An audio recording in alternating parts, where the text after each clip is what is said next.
we're not being taught to deal with the world as it is. We're being taught to deal with this fairyland, which we're not even living in anymore.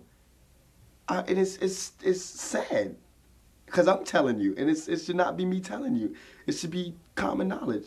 Aren't they wondering why death rates are going up and suicide is going up and drug abuse? Aren't they wondering? Don't they understand that more people are, more kids are being handed crack than they're being handed diplomas? There is perhaps no one better to speak on the deep links between politics and rap music than the legend himself, Tupac Shakur, R.I.P. We can't chill out. No, it ain't time to cool out and banquets and all that. It's still on. It's on just like it was on when you was young, and you want to say that just like you said that back then. So how come now that I'm 20 years old and ready to start some everybody telling me to calm down? Don't curse, go to school, go to college. Well, that. We had colleges for a while now. You know what I'm saying? And it's still Brenda's out there, and it's still trapped. You know what I'm saying? And it gets me irked.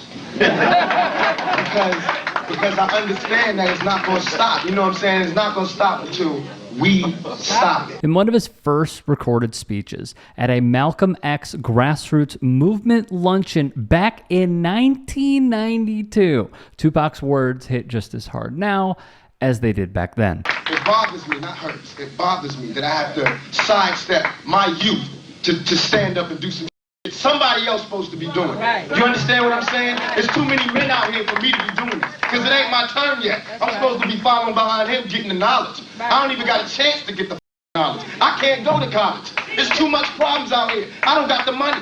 Nobody do. You understand what I'm saying? So what I'm saying is it's not as easy as we mapping it out to be. And we got to stay real. Check this out. You can't be no more offended by my curses than what's really going on. That's real. That's real, y'all. That's real. Y'all got to really be true to that.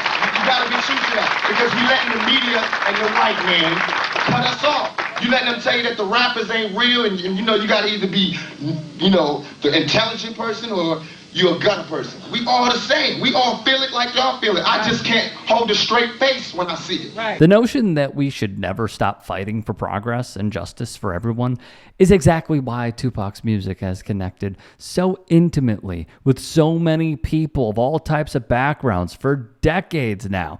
And he even saw the utter disaster that was the Trump presidency coming from a mile away. You taught that from school, everywhere. Big business. If you want to be successful, you want to be like Trump, gimme, push, step, crush. This sentiment is exactly what our country is built on, and monsters like Trump are propped up as the desired outcomes of participating in the system. Everybody need a little something and they to be independent. No independent person just grew up and was born independent. You worked and you learned teamwork and you learned cooperation and unity and struggle, and then you became independent. And we have to teach that. It's too much money here. Nobody should be hitting lotto for 36 million and we got people starving in the streets. That is not idealistic, that's just real. There's no way Michael Jackson should have, or whoever Jackson, should have $1,000,000 billion and then there's people starving. There's no way.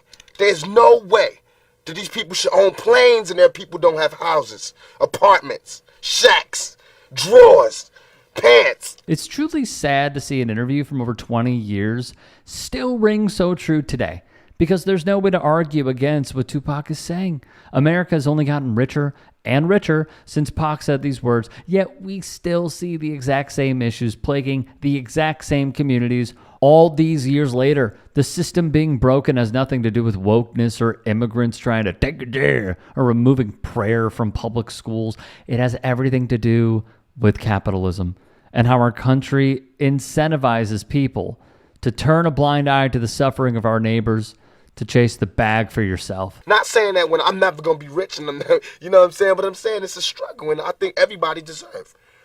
And I think there's a way to pay these people. I think there is a way. It just takes to be revolutionary, and it takes to do something out of the ordinary. We can't stress enough how unpopular of an opinion this was to have in the early 90s, given how it appeared as though capitalism finally crushed communism for good with the dissolution and the ceremonial end of the Cold War.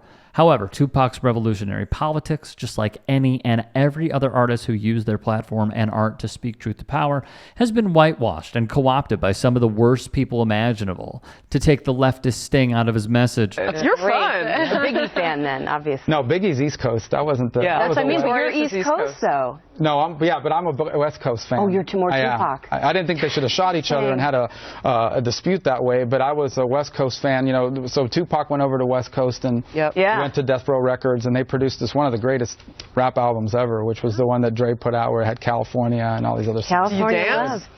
Love. Not on camera.